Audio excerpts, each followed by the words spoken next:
பாரத தேசம் பழம்பெரும் தேசம். பாரத தேசத்திலே அநேக பிரிவுகள் இருப்பினும் தென்பகுதியை மிகவும் சிறப்பாக கொண்டாடுகிறார்கள் புராண காலந்தொட்டு. அதனால்தான் இன்றும் சிவனை ஆராதிக்கும் பொழுது தென்னாடுடைய சிவனே போற்றி என்கிறார்கள். தெற்கு தேசம் கர்மபூமி. மனிதனாக பிறந்தவன் முயற்சி செய்து அந்த பேரின்பமான பரமபதத்தை அடைவதற்கு தென்னகம் சாலச் சிறப்புடையதாக காணப்படுகிறது. இந்த தென்னகம் தமிழ்நாடு என்றும் ஆந்திர மாநிலம் என்றும் கர்நாடகம் என்றும் கேரளம் என்றும் பிரிக்கப்பட்டிருக்கின்றன. இந்த கேரள தேசத்திலே ஒரு புனிதமான திருத்தலம் கஷேத்திரம் காலடி என்னும்படியான பெயரை தாங்கி வருகிறது. அந்த புண்ணிய திருத்தலம் திருச்சூர் என்னும்படியான திருத்தலம். அங்கே பரசுராமரால் பிரதிஷ்டை செய்யப்பட்ட வடக்குநாதர் ஆலயம், சிவபெருமான் கோயில். ஒருபுறம் குருவாயூர் கஷேத்திரம், ஸ்ரீ கிருஷ்ணனுடைய கஷேத்திரம், மறுபுறம் ஆச்சாரியனுடைய கஷேத்திரம் காலடி கஷேத்திரம். சிவகுரு என்று ஒரு பெரிய அந்தணர், வேதம் முழுமையாக கற்றவர், கற்று உணர்ந்தவர், உணர்ந்த பிறகு பிறருக்கு ஓதியவர். சில பேர் படிச்சுட்டு ஊருக்கெல்லாம் சொல்லுவான், இவன் உணர மாட்டான், அது பிரயோஜனப்படாது. தான் ஒன்றை தெரிந்து கொண்டால் முதலிலே தான் உணர வேண்டும், பிறகுதான் பிறருக்கு சொல்ல வேண்டும். அப்பதான் கேட்கின்றவர்களுக்கு விளங்கும், அவர்கள் உள்ளத்திலே போய் பதிவாக நிற்கும். வேதங்களை கற்றார், உணர்ந்தார், பிறகு ஓதினார். ஆரியாம்பாள் என்று இவளுக்கு ஒரு மனைவி. அந்தண குடும்பத்திலே பிறந்தும் சாஸ்திரங்களை முழுமையாக கற்றவரா, குழந்தை பேர் இல்லாமல் கவலையுறுகிறார். காசி முதல் கன்னியாகுமரி வரை தன் மனைவியை அழைத்துக் கொண்டு யாத்திரை செய்கிறார். புத்திரன் பிறக்கவில்லை என்றால் புத்தென்ற நரகம் கிடைக்கும் என்று புராண வரலாறுகள் கூறுகின்றன. காரணம், நாம் செய்கின்ற தர்மத்தை தொடர்ந்து செய்வதற்கு நமக்கு சந்ததி வேண்டும். அதற்காகத்தான் பிள்ளை பேரு கேட்பது வழக்கம். சேர்த்து வைக்கிற சொத்தை வீணாக்கிறதுக்காக பிள்ளைய கேட்கறது இல்ல. நம்மிடத்திலே உள்ள தர்மம், நம்ம சமயமே தர்மத்தின் அவதாரம். அதனால்தான் இன்னைக்கும் பாருங்க, திருமணத்தின் பொழுது, கல்யாணத்தின் போது புரோகிதர் இந்த மாப்பிள்ளைக்கு சங்கல்பம் பண்ணி வைக்கிற போது சொல்லுபா மாம தர்ம பத்னியாக, இது எந்த சமயத்திலையும் இல்லை. தர்மத்தையே நான் மனம் புரிந்து கொண்டிருக்கிறேன் என்று ஒரு கருத்து. நான் மனம் புரிந்து கொண்டிருக்கிற இவள், இப்பெண் என் தர்மத்திற்கு உதவுவாள், என் தர்மத்தை காப்பாற்றுவாள், அப்படித்தான் கருத்து. இவன் 5 வெள்ளி கொடுக்கணும்னு நினைப்பான். வீட்டுக்காரி வருவா, என்னங்க இது ரொம்ப பிசினாரியா இருக்கீங்களே, 10 வெள்ளியா கொடுங்க. தர்மம் அங்கதான் இருக்கு. ஆண்களை விட பெண்களுக்கு தாராள மனம் அதிகம். ஆகினால்தான் தர்மம் செழித்து ஓங்குகிறது அவர்கள் மூலமாக. இன்னைக்கும் பாருங்க, அவனவன் தாய் நாடுன்னு சொல்றானே தவிர தந்தை நாடுன்னு சொல்றது இல்ல. பழமொழிகளையும் தாயினும் சிறந்தது கோயிலும் இல்லை, அதுக்கப்புறம் தான் பாக்கி. தந்தை சொல் மிக்க மந்திரன் இல்லை. அன்னையும் பிதாவும் முன்னறி தெய்வம், பிதாவும் அன்னையும் முன்னறி தெய்வம்னு சொல்லல. ஆக அன்று முதல் இன்று வரை தாய் குலத்திற்கு ஒரு தனித்தன்மை, தனி இடம் கொடுத்திருக்கிறது புராண காலங்களிலே. ஆகையினால் இந்த தர்மம் நம்முடைய குடும்பத்தில் இருக்கு. இதை தொடர்ந்து செய்வதற்கு சந்ததி வேண்டும் என்றுதான் விரும்ப வேண்டும், அதுதான் நியாயம். ஆரியாம்பாளும் சிவகுரும் பிள்ளை பேரை வேண்டி காசி முதல் கன்னியாகுமரியில் முதல் தீர்த்த யாத்திரை செய்து வருவார்கள். திரும்பி வரும்பொழுது தங்கள் ஊருக்கு வருவதற்கு முன் இந்த திருச்சூர் கிராமத்திலே சிவபெருமான் ஆலயம், வடக்குநாதர் ஆலயம், அங்கே தங்கினார்கள். அன்று இரவு சிவபெருமான் இவர்களுடைய கனவிலே தோன்றினார். சிவகுரு, எதற்காக இப்படி ஊர் ஊராக அலைந்து கொண்டிருக்கிறாய்? ஐயனே, எனக்கு பிறகு இந்த சனாதன சமயத்திலே என் குடும்பத்திற்கு ஏற்பட்ட தர்மங்களை ஒழுங்காக செய்து வருவதற்கு எனக்கு சந்ததி இல்லாமல் இருக்கிறேன். எனக்கு ஒரு சந்ததி வேண்டும், ஆண் மகவு பிறக்க வேண்டும். இதற்காகத்தான் ஊர் ஊராக அலைகின்றேன், தீர்த்த யாத்திரை செய்கிறேன். தீர்த்த யாத்திரை செய்தால் குழந்தை பிறந்துவிடுமா? சில பேர் கேள்வி. தீர்த்த யாத்திரை செய்கிற போது பலவிதமான அனுபவங்கள் கிடைக்கும் மனிதனுக்கு. அந்த அனுபவங்கள் ஞானம் விருத்தி அடைவதற்கு உதவும். இதுதான் ரகசியம். சும்மா அந்த ஊருக்கு போயிட்டா சரியாயிடுமான்னு இல்லை, போகிற போது வரும்பொழுது இடையே ஏராளமான அனுபவங்கள் கிடைக்கும். அனுபவத்தினாலே அறிவு விசாலமடையும். அறிவு விசாலமடைந்தால் ஞானம் பிறக்கும். ஞானத்தினால் எதையும் சாதிக்கலாம். எப்பேற்கொத்த மகன் உனக்கு தேவை என்கிறான் சிவபெருமான். ஐயனே, தங்களை போன்று எனக்கு ஒரு பிள்ளை வேண்டும் என்று கேட்கிறார். பரமேஸ்வரன் அனுகிரகம் செய்தார். யாமே உனக்கு மகனாக பிறப்போம் என்றார். பிரபவா விபவா சுக்லா பிரமோதூதா பிரஜோத்பத்தி ஆங்கீரசா ஸ்ரீமுகா பவா யுவா தாது ஈஸ்வரா பகுதான்யா, இதெல்லாம் தமிழ் வருஷங்களுடைய பெயர். இப்பொழுது நடந்து கொண்டிருப்பது முதல் வருஷம் பிரபவா. பிரபவா விபவா இப்படி எண்ணி பார்க்கும் பொழுது ஈஸ்வரா என்னும்படியான நாமத்தில் உள்ள வருஷத்துல விருஷப மாசத்துல விருஷப ராசியில வளர்பிலை சுக்கல பஞ்சமி திதி நல்லதொரு ஆண்மகனை பெற்றெடுக்கிறார் இந்த ஆரியாம்பாள். சாட்சாத் எம்பெருமான் திருக்கைலாயபதியினுடைய அவதாரமாக இருக்கின்ற காரணத்தினாலும் அவருடைய அருளினாலே பிறந்த குழந்தையும் ஆதலினாலே அந்த குழந்தைக்கு சங்கரன் என்று பெயர் வைக்கிறார்கள். இவரைத்தான் நாம் ஆதிசங்கரர் என்று அழைக்கிறோம். திருக்கைலாயத்திலிருந்து நம்மை நற்கதி அடைய வழி சொல்லுவதற்குன்னே பிறந்த அவதாரம் ஆதிசங்கர பெருமான். நம்முடைய சமயத்தினுடைய கனமான வேறாக உள்ள ஆச்சாரியன் குரு. பன்னரும் வேதங்கள் படித்து உணர்ந்தாலும் குருவருள் இல்லையே திருவருள் இல்லை. குரு இல்லாமல் நாம் எதை சாதித்தாலும் அது பலிதமடையாது. ஒரு மந்திரமாகட்டும், ஒரு தந்திரமாகட்டும், ஒரு மார்க்கமாகட்டும், ஒரு பூஜையாகட்டும், நல்லதொரு ஞானியை குருவாக அடைந்து அவன் மூலமாக உபதேசம் பெற்று பிறகு அதை பின்பற்றினால்தான் முழு பலனை அடைய முடியும். இது நம்முடைய சமயத்திலே ஏற்பட்டிருக்கிற நம்பிக்கை. அப்படி இருக்கும் பொழுது அந்த குருவனிடத்திலே உடல் பொருள் ஆவி அனைத்தையும் அவனுக்கு அர்ப்பணித்த வண்ணம் சேவை தொண்டு செய்ய வேண்டும். மனத்திலேயோ புத்தியிலேயோ எண்ணத்திலேயோ எந்த நேரத்திலேயும் குருவை பற்றி நிந்தனை செய்யவும் கூடாது, நினைக்கவும் கூடாது, பேசவும் கூடாது. தவறி ஒருவேளை குரு நிந்தனை கேட்டால் புராணங்கள் சாத்திரங்கள் சொல்லுகின்றன, பெற்ற தாயானாலும் உன் முகத்திற்கு எதிரே நிந்தனை செய்வார்கள், குரு நிந்தனை செய்வார்களானால் அவர்களை நீ கொன்று விடு, பாபம் இல்லை என்கிறது வேதம். அப்படி ஒருவேளை விருப்பமில்லை என்றால் அன்று முதல் அவர்கள் முகத்தில் விழியாதே, அந்த இடத்தை விடுத்து சென்று விடு. அப்படி நல்லதொரு குருவினுடைய அருள் பெற்று அந்த குரு நாம் நல்ல நிலைக்கு வர வேண்டும் என்பதற்கு அடிக்கடி நம்மளை சோதிப்பார், பரீட்சை செய்வார். 2ஆம் கிளாஸ்ல இருந்து 3ஆம் கிளாஸ் போனோம்னா அப்படியே தூக்கி வாத்தியார் கொண்டு உட்கார வைப்பாரா? பரீட்சை எழுதணும், எக்ஸாம். 5ஆம் கிளாஸ்ல இருந்து 6ஆம் கிளாஸுக்கு சோதனை, 10ஆம் கிளாஸுக்கு 11ஆம் கிளாஸ் சோதனை, ஓ லெவல்ல ஏ லெவல்ல சோதனை. ஒவ்வொரு லெவல்லையும் சோதனை உண்டு. சோதனையிலே வெற்றி பெற்றால்தான் அடுத்த வகுப்புக்கு போக முடியும். ஐயோ ஆண்டவனே, இப்படி நீ என்னை சோதிக்கலாமா? தப்பு. அது அவன் சோதிச்சாதான் நம்ம மேல வர முடியும். நமக்கு சோம்பேறித்தனம் சோதனை எழுதுறதுக்கு, பரீட்சை எழுதுறதுக்கு சோம்பேறித்தனம். சோதிக்கலாமா உட்கார்ந்த இடத்துல வாய போலதா லட்டு விழணும்னு நினைச்சா விழுமா?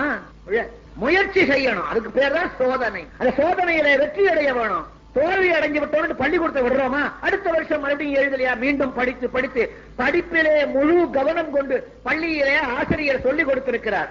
அதை நன்றாக வீட்டுக்கு வந்து ஒரு முறைக்கு 4 முறை காலையில அதிகாலையே 4 மணிக்கு எழுந்து படிக்கணும், சாயங்காலம் 6 மணிலிருந்து 8 மணி படிக்கணும்.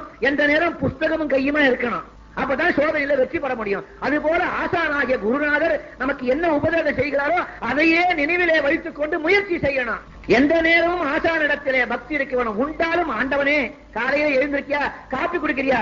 இந்த காப்பி நான் குடிக்கல, என் ஆசானுக்கு கொடுக்கிறேன் என்று உன் ஆசானை உன் உடலிலே நினைத்துக் கொண்டு அவருக்கு அர்ப்பணம் செய்வதாக சாப்பிட்டு விடு. குளிக்கிற போது என் ஆசானை நான் அபிஷேகம் செய்திருக்கிறேன் என்று நினைத்துக் கொண்டு குளி. மானசீக பூஜை என்று பெயர் இதற்கு. சாப்பிடுற போது வடை, கறி, அப்பளம், வடை, பாயசம், லட்டு என்ன ஒன்னாலும் சாப்பிடு, உனக்கு பிடிச்சத. என் குருநாதருக்கு நான் இதை நிவேதிக்கிறேன் என்று எண்ணி சாப்பிடு. இதுக்கு பெயர் தான் கான்ஸ்டன்ட் ரிமெம்பரன்ஸ் என்று பெயர். எந்த நேரமும் குரு சிந்தனையோடு இருப்பது. அப்பதான் மேல வர முடியும். அப்படி ஒரு பெருமான் பிறந்தார் ஆதிசங்கர பெருமான். 5 பிராயத்திலே துறவரம் பூண்டார். பாத யாத்திராக இமயமலையை நோக்கி வருவார். அங்கே கோவிந்த மகரிஷி என்னும்படியான ஒரு பெருமகான் தலைமையேற்றிக் கொண்டிருக்கிறார். ஆண்டவனே உலகத்தில் வந்து அவதாரம் எடுத்தாலும் பரமபலம் வேண்டும் என்றால் குருவின் திருவருளோடுதான் பெற முடியும் என்பதை நமக்கு எடுத்து காட்ட வேண்டும் என்று எண்ணி உலகத்திற்கே குருவான சங்கரர் தனக்கு ஒரு குருவை தேடி வருகிறார். இந்த கோவிந்த மகரிஷியினுடைய திருவடிகளிலே வந்து விழுந்து வணங்கினார். மகரிஷி கண்விழித்தார். எதிரே துறவரம் பூண்ட ஒரு பாலகன் இருக்கிறான். யாரப்பா நீ? கஸ்துவம் என்று கேட்கிறார். யார் நீ என்று கேட்கிறார். நாம இருந்தா என்ன சொல்லுவான்? நான் வந்துங்க, என் பேர் சுப்பிரமணியா, வேதாசர முதலியாருடைய 3வது பிள்ளைங்க. இது பொய்யான உண்மை, உண்மையான பொய் அல்ல, பொய்யான உண்மை. என் பேர் மீனாட்சிங்க. ஆனால் சங்கரர் துறவரம் பூண்டவர் என்ன கூறுகிறார்? யார் நீ என்று கேட்கிறார். இவர் என்ன பதில் சொல்லுகிறார்? ஐயனே, இந்த சதை நான் அல்ல, இந்த எலும்பு நான் அல்ல, இந்த இரத்தம் நான் அல்ல, இந்த நரம்புகள் நான் அல்ல, இந்த காதுகளை சம்பந்தப்படுத்தி 5 புலன்களில் நான் அல்ல, இந்த உடல் நான் அல்ல, உயிரோட்டம் இருக்கிறதே அதுவும் நான் அல்ல, நேற்றும் நான் அல்ல, நாளையும் நான் அல்ல, இன்றும் நான் அல்ல. நான் பிரம்மத்தின் அவதாரம், பிரம்மஸ்வரூபம். அகம் பிரம்மாஸ்மி, நானே பிரம்மம் என்று சொன்னார். இதுதான் உண்மை. உண்மையான உண்மை, முற்றிலும் உண்மை. ஆதிசங்கர சொல்ல நாம் ஒவ்வொருவரும் அந்த நிலைக்கு வருவதற்கு இதை எடுத்து காட்டுகிறார் அத்வைத மார்க்கம், அத்வைத மார்க்கம். நான் என்கிற அகங்காரம் நம்ம விட்டு போகணும். ஆணவத்தை அகற்றிக் கொண்ட பிறகுதான் இந்த வழிபாடுகளை செய்ய வேண்டும் என்றால் அது முடியாது. வழிபாடுகளை செய்து கொண்டே இருந்தால் அந்த ஆணவம் நாளிடவிலே தானாக நம்மை விட்டு ஓடும். ஆணவம் மலம் அழிய வேணும். அதற்கு அடுத்தபடியாக என்ன செய்ய வேணும்? மனதை அடக்க வேணும். அதுதான் ரொம்ப கஷ்டம். காது கேட்டாலும் காதா சொல்லுது நான் கேட்கிறேன்னு இல்ல, மனம் சொல்லுகிறது நான் காதின் வழியாக கேட்கிறேன். கண்ணு மேல பார்க்கும்போது கண்ணு சொல்லுதா நான் தான் பார்க்கிறேன் இல்லை, கண்கள் வழியாக நான் பார்க்கிறேன் என்று மனம் சொல்லுகிறது. நாக்கு பேசுகிறது, நாக்கு சொல்லுகிறதா நான் தான் பேசுகிறேன் என்று இல்லை, இந்த நாக்கின் மூலமாக பேசுகிறேன் என்று மனம் சொல்லுகிறது. மனம் நினைக்கிறது, மனம் சொல்லுகிறது மனமாற நினைக்கிறேன். நான் காது வழியா நினைக்கிறேன், மூக்கு வழியா நினைக்கிறேன். மனம் மனத்தினாலேயே நினைக்கிறது. ஆக இத்தனைக்கு மூல காரணமாக உள்ளது மனம். அந்த மனத்திலிருந்து தோன்றுவதுதான் எண்ணங்கள். எண்ணங்களை அடக்க அடக்க மனம் தானாக அடங்கிவிடும். எண்ணம் அனைத்தும் அவன் வசம் வைத்த பிரியக்கமும் உண்டமும், எண்ணம் அனைத்தும் அவள் வசம் வைத்த பிரியக்கமும் உண்டமோ, இந்த மண்ணகத்தை திருவாச்சகம் கேட்ட பின் மாறுதல் உண்டாமோ, இந்த மண்ணகத்தை திருவாச்சகம் கேட்ட பின் மாறுதல் உண்டாமோ. எண்ணத்தை அடக்க வேணும். மனம் ஒரு குரங்கு. எந்த நேரத்தில் இது என்ன நினைக்கும்னு இதுக்கே தெரியாது. நல்ல விஷயம் குருஜி ஏதோ சொல்றார் கேட்போம், அப்படி இருக்குவா 2 நிமிஷம் கேட்கும். 3வது நிமிஷம் ஏமா இடிக்கிறீங்க, தள்ளி உட்காருங்க, அங்க போகுது மனம்.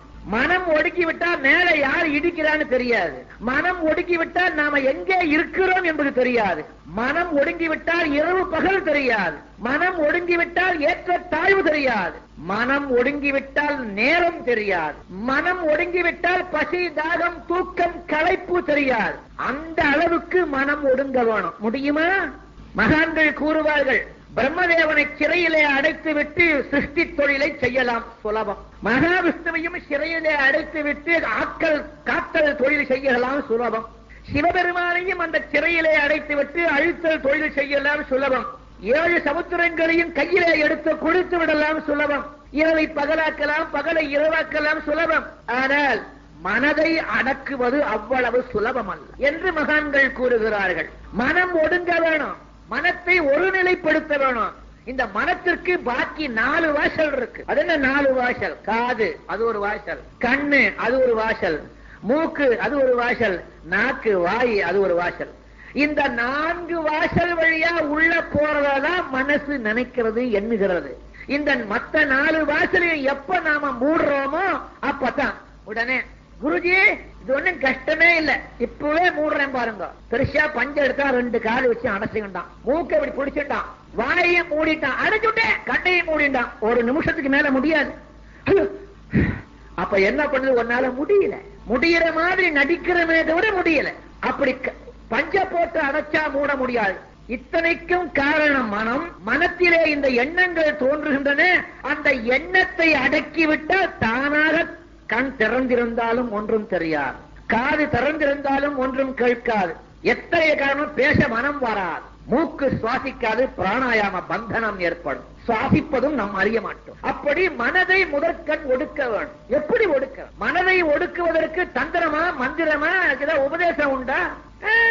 அப்படிலாம் இருக்குன்னா அது பித்தலாட்டம், ஏமாத்து வித்த. மனதை ஒடுக்க ஒரே வழி குருவினிடத்திலே தியானம் ஏற்பட வேணும். குரு வழிபாட்டிலே சிறந்து விளங்க வேணும்.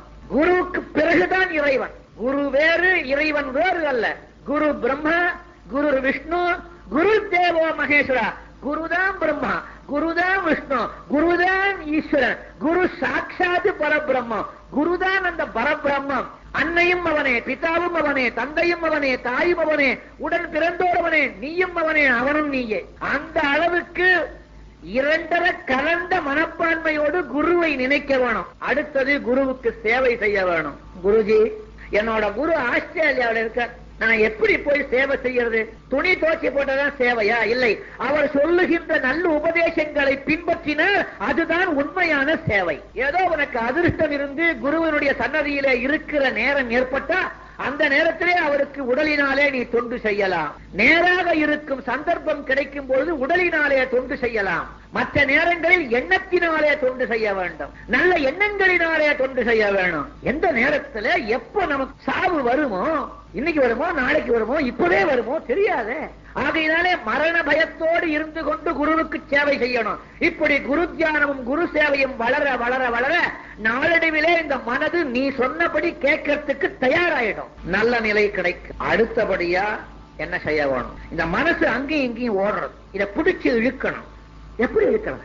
சிவனார் திருநட்டலோ, சிவனார் திருநட்டலோ, ஆதல் பெருமை எவரறிவர் அறிந்தால் அவர் பெரிய சிவனார் திருநட்டலோ.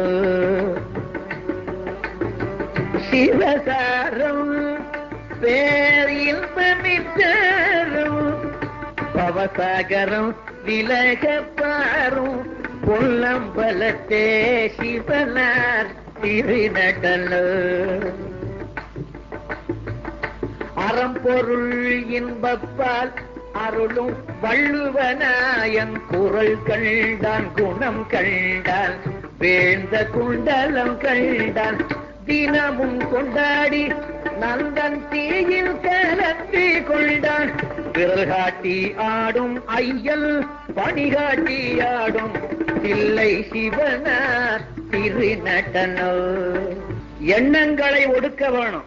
எண்ணங்களை ஒடுக்கினால் மனம் சொன்னபடி கேட்கும். மனம் என்று ஒன்று கிடையவே கிடையாது. அது வெறும் கற்பனை. அதை தெரிந்து கொள்ளுகிற வரையில் அது இருப்பது போல் தோன்றுமே தவிர உண்மையிலே மனம் என்று ஒன்று கிடையாது. இந்த மனதை ஒடுக்க வேணும். என்ன வழி? ஏற்கனவே கூறியபடி குரு சரணாரவிந்தங்களிலே அனன்யமான பக்தி இருக்க வேணும். குரு தொண்டு செய்ய வேணும். குரு சேவை செய்ய வேணும். எந்த நேரமும் குரு தியானத்தோடு இருக்க வேணும். பகவத் தியானம் தானாக சித்தி. ஆய கலைகள் 64 கற்றுணர்ந்த மேதாவியாக ஒருவர் இருக்கலாம். குருவருள் இல்லை என்றால் திருவருள் இல்லை. தாய் இல்லை என்ன புள்ள பிறக்க முடியாது. தந்தை இல்லை என்றால் புள்ள பிறக்க முடியாது. அதுபோல் கடவுள் இல்லை என்றால் உலகம் இல்லை. கடவுளை அடைய குருவை தவிர வேறு வழி இல்லை. இந்த மனம் அங்கே எங்கேயும் ஓடுது. ஓடி ஓடி ஏன் அலைகின்றாய், ஒரு நிலை நில்லாது உறுதியும் கொள்ளாது, இருவினை கொள்ளாது குருவினை கொள்ளாது, ஓடி ஓடி ஏன் அலைகின்றாய்.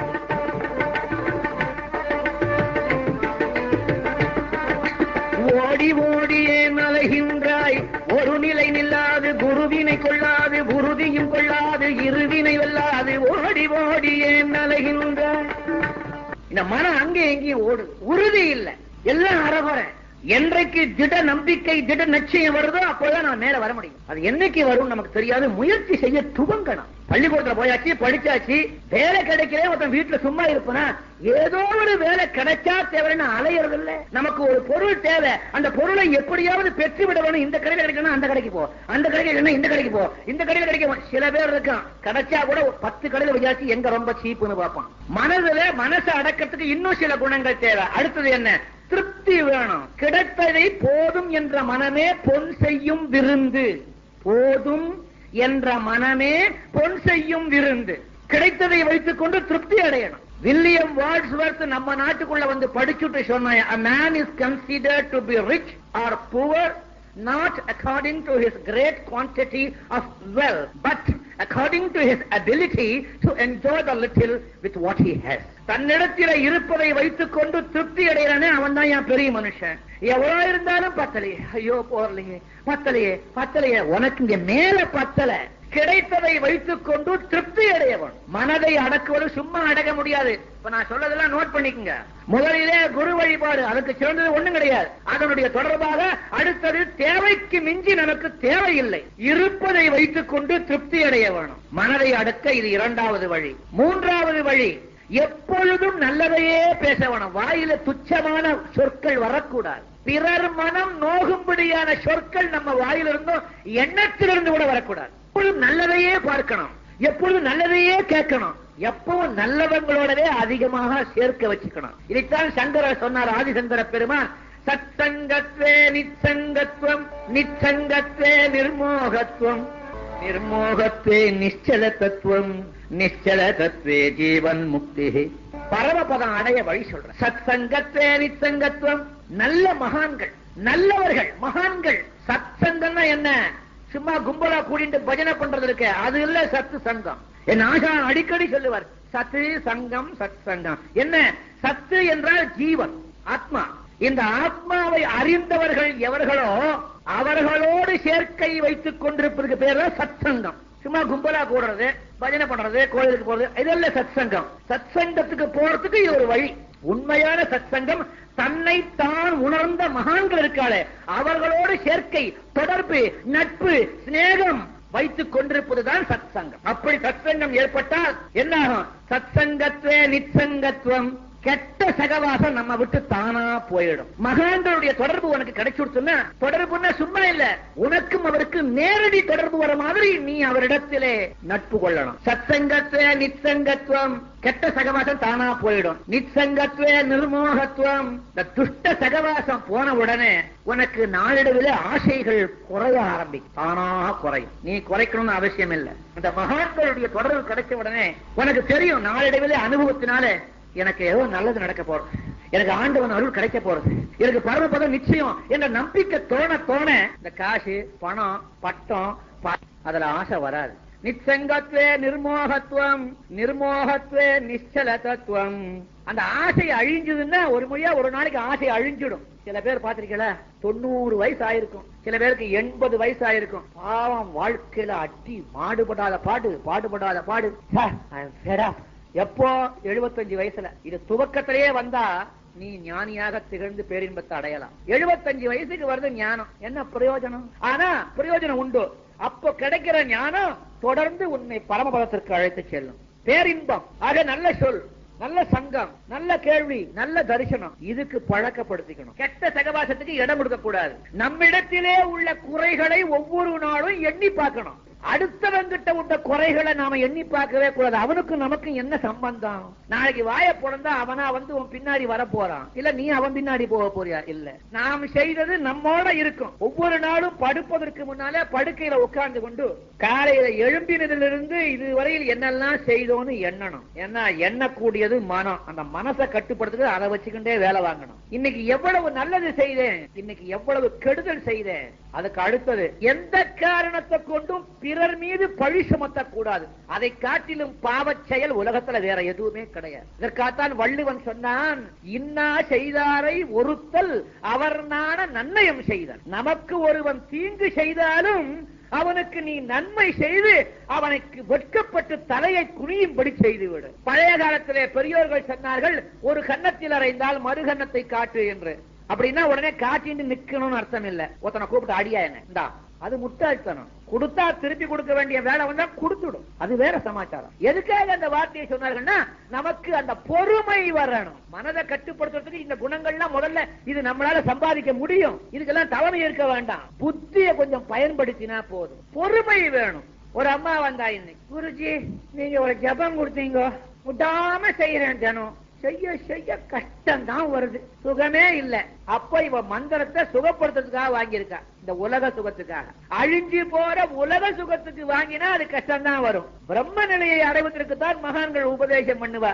அழிஞ்சு போற உலகம் இன்னைக்கு இருந்தா நாளைக்கு இருக்காது, நாளைக்கு இருந்தா அடுத்த நாள் இருக்காது.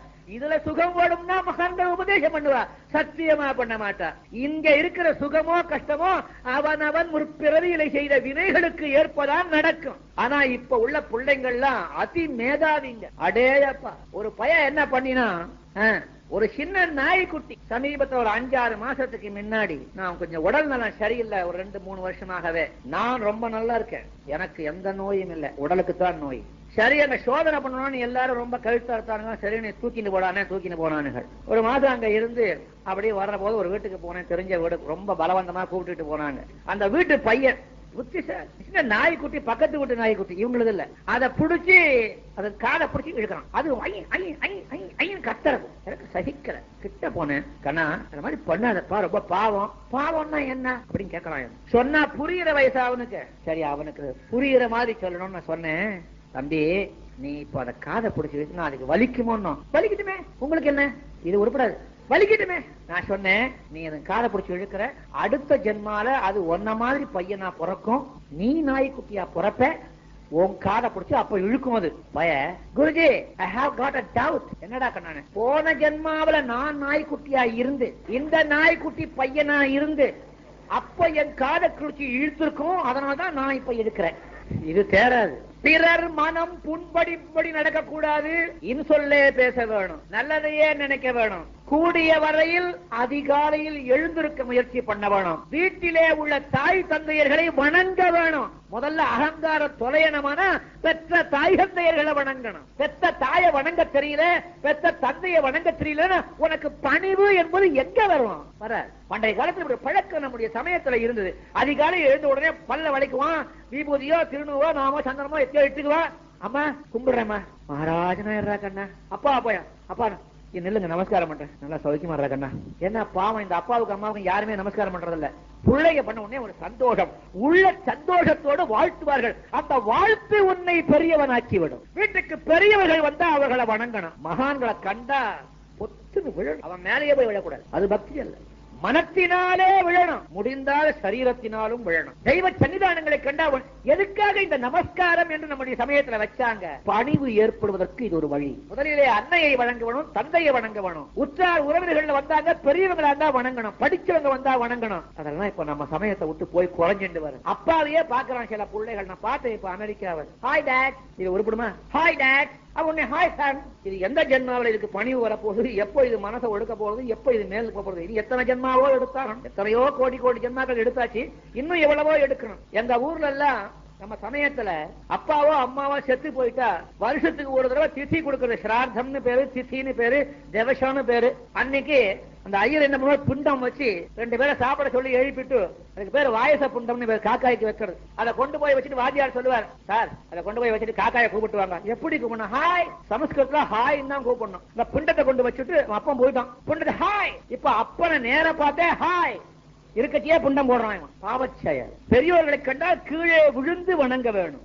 ஆண்களாயிருந்தால் சாஷ்டாங்க நமஸ்காரம், 8 அங்கங்கள் பூமியை தொடும்படியா பண்ணணும். பெண்களாக இருந்தால் பஞ்சாங்க நமஸ்காரம், 5 அங்கங்கள், 2 தலை, இது பூரா சேர்ந்து ஒரு அங்கம், 2 முட்டிக்கால், 5 அங்கங்களும் பூமியில படுற மாதிரி நமஸ்காரம் பண்ணணும். பின்னங்கால் உள்ளங்கால் உள்பட.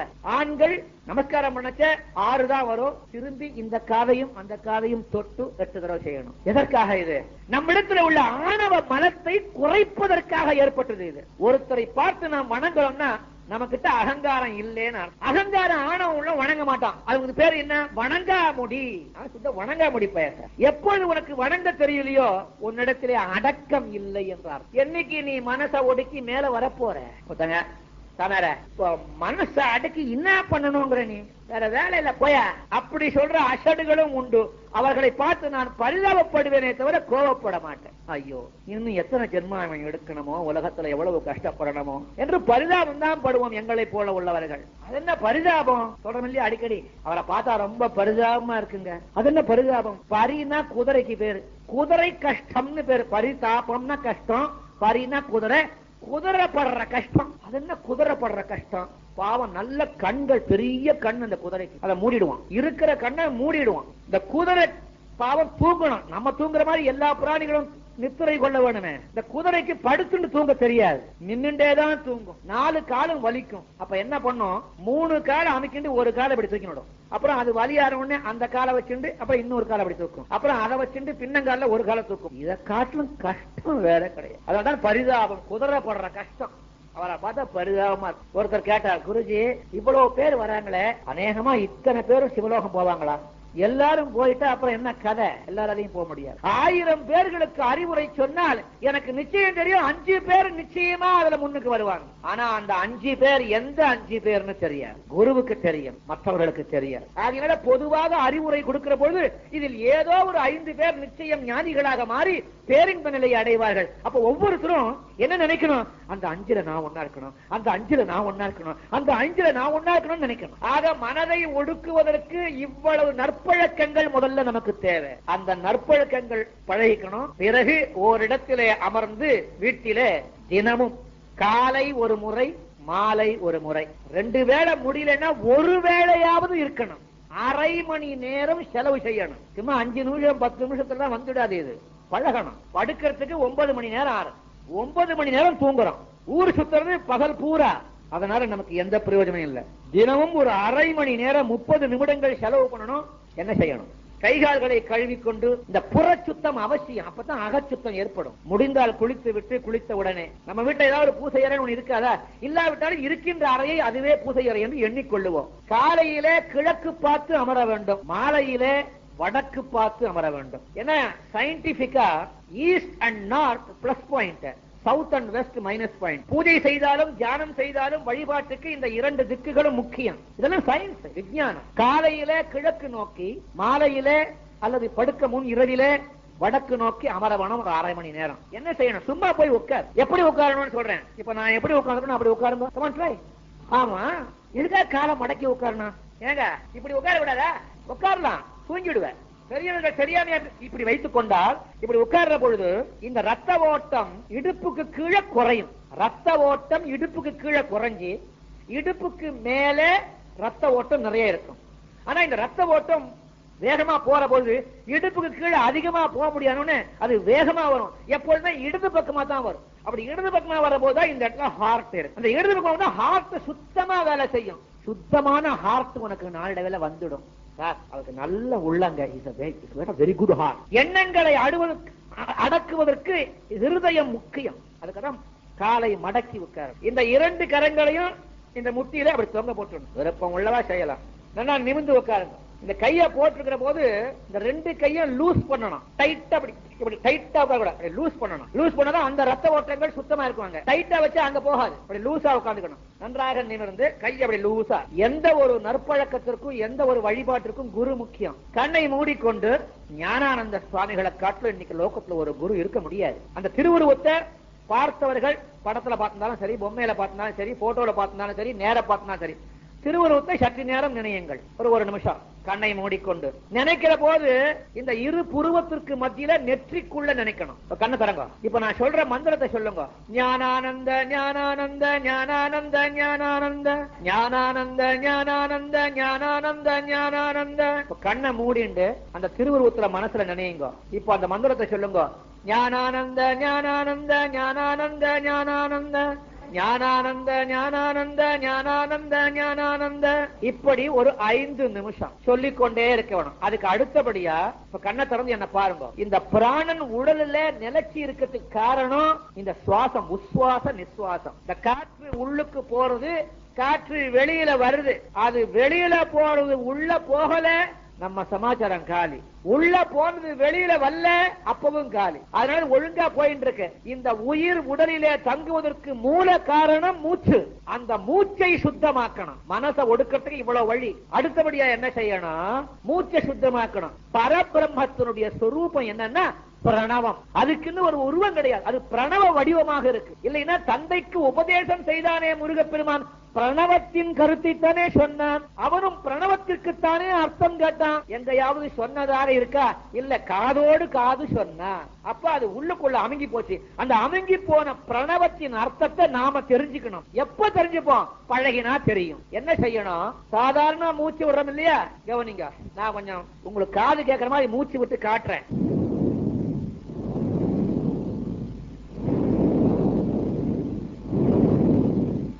அந்த மூச்சை விடுற பொழுது மனசுல ஓம் என்று சொல்லிக் கொண்டு விடணும். மறுபடியும் மூச்சை இழுக்கிற போது ஓம் என்று சொல்லிக்கொண்டே இழுக்கணும். கவனிங்க, நீங்க மூச்சு விடுற போது உங்க எண்ணம் அந்த மூச்சிலேயே இருக்கணும். ஞாபகம் வச்சுக்கோங்க, அது ரொம்ப முக்கியம். உங்க எண்ணம் அந்த மூச்சிலேயே இருக்கணும். ஓம் என்று சொல்லி இந்த மூச்சு விடுறதை நீங்க வாட்ச் பண்ணணும். You should watch your breathing. வெறும் மூச்சு விடக்கூடாது, பிரணவத்தோடு விடணும். ஓம் என்று சொல்லி விடணும், ஓம் என்று சொல்லி இழுக்கணும். உங்க எண்ணம் முழுக்க முழுக்க அந்த பிரீத்திங்லயே இருக்கணும். ஜபிச்சுண்டு மூச்சை வெளியில விடணும், உள்ள இழுக்கணும், அதை வாட்ச் பண்ணணும். அடுத்தது ஒரு 15 மினிட்ஸ் இப்படி பிரீத்தை வாட்ச் பண்ணணும். அதுக்கு அடுத்த 15 நிமிஷம் கொஞ்சம் கஷ்டம். முயற்சி பண்ணா நாளடைவில் பழக்கம் ஆயிடும். கண்ணை மூடிக்கணும். இந்த இரண்டு கண்ணை திறக்க கூடாது. இந்த இரண்டு மொழிகளையும் இந்த ரெண்டு கண்களுக்கு மத்தியில இந்த புருவ மத்தியில பார்க்கணும். உள்புறமா ஒரே இருட்டா இருக்கும், கொஞ்சம் கண்ணு மொழி எல்லாம் வலிக்கும், பழக்கத்துல சரியாயிடும். இது முதல் பாடம். மீண்டும் ஒரு முறை நினைவுபடுத்துறேன்.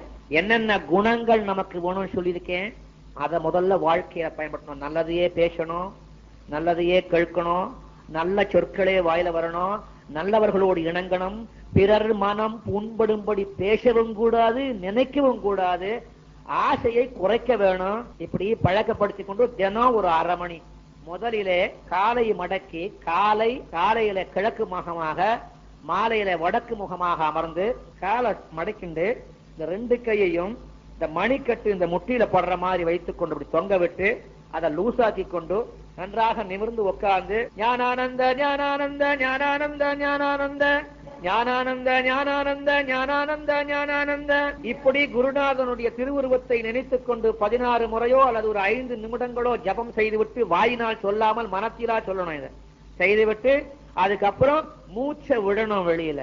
அப்ப ஓம் என்று மனசுக்குள்ள நினைச்சுண்டு விடணும், சொல்லக்கூடாது வாயில. மறுபடியும் ஓம் என்று இழுக்கணும், மறுபடியும் ஓம் என்று விடணும். இப்படி ஒரு 15 நிமிஷம். அதற்கு அப்புறம் 2 மொழி கண்ணை மூடிண்டு 2 பார்வையை உள்ளுக்குள்ள புருவத்துக்கு மத்தியில பாக்குறதுக்கு ட்ரை பண்ணணும். 1 மாசம் 2 மாசம் வரை கொஞ்சம் சிரமப்படுறது வலிக்கும். அப்புறம் போக போக போக மூடின கண்ணை திறக்க மனசு வராது. ஏன் வராதுன்னா மனசு செத்து போகும். மனசு செத்தாதான் அது ஒடுங்கும். இப்படி ஒவ்வொரு நாளும் நீங்கள் பிராக்டிஸ் பண்ணிட்டு வந்தால் உங்க முகத்தை பார்த்தா எனக்கு தெரியும் நீங்க ஒழுங்கா பண்றீங்களா இல்லையா. அது ஒரு ரகசியம். தீட்சை பெற்றவர்கள் பாக்கியசாலிகள்.